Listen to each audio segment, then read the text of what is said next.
ಬೆಂಗಳೂರಿನ ರಾಮೇಶ್ವರಂ ಕೆಫೆಯಲ್ಲಿ ನಡೆದಿದ್ದ bomb blast ಪ್ರಕರಣಕ್ಕೆ ಸಂಬಂಧಪಟ್ಟಂತೆ ಎನ್ಐಎ ತನಿಖೆಯನ್ನ ಮುಂದುವರೆಸಿದೆ. ಈ ಪ್ರಕರಣದಲ್ಲಿ ಒಂದು ಟ್ವಿಸ್ಟ್ ಸದ್ಯಕ್ಕೆ ಸಿಕ್ಕಿದ್ದು, ಮಾಡೋಕೇನು ಕೆಲಸ ಇಲ್ಲದೆ ತಲೆಮರೆಸ್ಕೊಂಡು ಓಡಾಡ್ತಾ ಇರೋ ಆರೋಪಿಗಳಿಗೆ ವಿದೇಶದಿಂದ ಹಣ ಬರ್ತಾ ಇದೆ ಅನ್ನುವ ಅನುಮಾನ ಮತ್ತೊಮ್ಮೆ ಒಂದು ಗಾಢವಾಗಿ ಕಾಡ್ತಾ ಇದೆ.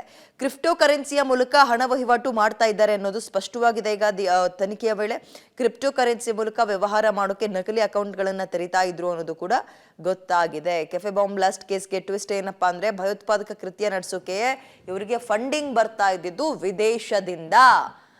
ನಿಷೇಧಿತ ಕ್ರಿಪ್ಟೋ ಕರೆನ್ಸಿ ಮೂಲಕ ವ್ಯವಹಾರ ನಡೆಸಲಾಗ್ತಾ ಇತ್ತು. ಅದನ್ನ ಬಳಸ್ಕೊಂಡೇ ಇಷ್ಟೆಲ್ಲ ಕುತಂತ್ರವನ್ನ ನಡೆಸಿದ್ದಾರೆ. ನಿಷೇಧಿತ ಕ್ರಿಪ್ಟೋ ಕರೆನ್ಸಿ ಮುಖಾಂತರ ವ್ಯವಹಾರವನ್ನ ನಡೆಸ್ತಾ ಇದ್ರು. ಕ್ರಿಪ್ಟೋ ಕರೆನ್ಸಿ ವಹಿವಾಟಿಗಾಗಿ ಒಂದು ನಕಲಿ ಅಥವಾ ಫೇಕ್ ಅಕೌಂಟ್ ಅನ್ನ ಕೂಡ ಓಪನ್ ಮಾಡಿಟ್ಕೊಂಡಿದ್ರು. ಇದೀಗ ಒಂದು ಮೇಜರ್ ಟ್ವಿಸ್ಟ್ ಈ ತನಿಖೆಯಲ್ಲಿ ಅಂತ. ಬಟ್ ಇಷ್ಟೆಲ್ಲ ಆದ್ರೂ ಕೂಡ ಆರೋಪಿ ಅಥವಾ ಒಂದು ಶಂಕೆಯ ಭಯೋತ್ಪಾದಕ ಏನಿದ್ದಾನೆ, ಶಂಕಿತ ಭಯೋತ್ಪಾದಕ, ಆತ ಮಾತ್ರ ಸಿಕ್ಕಿಲ್ಲ. ಆತನ ಕ್ಯಾಪು, ಗಾಗಲ್ಲು, ಮಗದೊಂದು ಎಲ್ಲ ಆಂಗಲ್ನಿಂದಲೂ ತನಿಖೆ ಮಾಡ್ತಾ ಇದ್ದಾರೆ.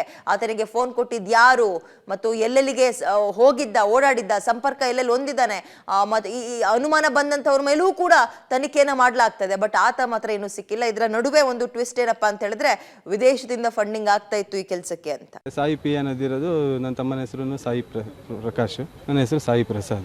ಕ್ರಿಪ್ಟೋ ಯೂಸರ್ ನೇಮನ್ನು ಕ್ರಿಪ್ಟೋ ಎಕ್ಸ್ಚೇಂಜಿಗೆ ಒಂದು ಟ್ರಾನ್ಸಾಕ್ಷನಿಗೆ ಮತೀನನ್ನು ಬಳಸಿರ್ತಾನೆ ಅಂತ ಕೇಳಿದ್ರು. ಟ್ರಾನ್ಸಾಕ್ಷನಲ್ಲೂ ಸಾಯಿ ಪ್ರಸಾದ್ ಎಲ್ಲ ಬಂದಿರುತ್ತೆ. ಆಟ ಆಡ್ತೀವಿ ಎಲ್ಲ ಬೆಟ್ಮಕ್ಕಿ, ಎಲ್ಲ ಕಡೆಯಿಂದನೂ ಬರ್ತಾರೆ. ಫುಟ್ಬಾಲ್ ಆಡ್ತಿದ್ದ ಸಣ್ಣ ವಯಸ್ಸಲ್ಲಿ. ಆ ಟೈಮಲ್ಲಿ ಆಮೇಲೆ ಮತ್ತೆ ಹೋದ ಸಂಪರ್ಕ ಅಂತ ಇರಲಿಲ್ಲ. ಅದಾದಮೇಲೆ ನೋಡಿದವನಿಗೆ ನಾನು ಮೀಡಿಯಾದಲ್ಲೇ ನೋಡಿರೋದು. ತಲೆ ಬೋಳಿಸ್ಕೊಂಡು ಗಡ್ಡ ಬಿಟ್ಕೊಂಡು ಬಾಂಬ್ ಬ್ಲಾಸ್ಟ್ ಮಾಡ್ದ ಅಂತೇಳಿ ಬಂತಲ್ಲ, ಅವಾಗ ಒಂದ್ಸಲ ದಿಗ್ಭ್ರಮೆ ಆಯಿತು.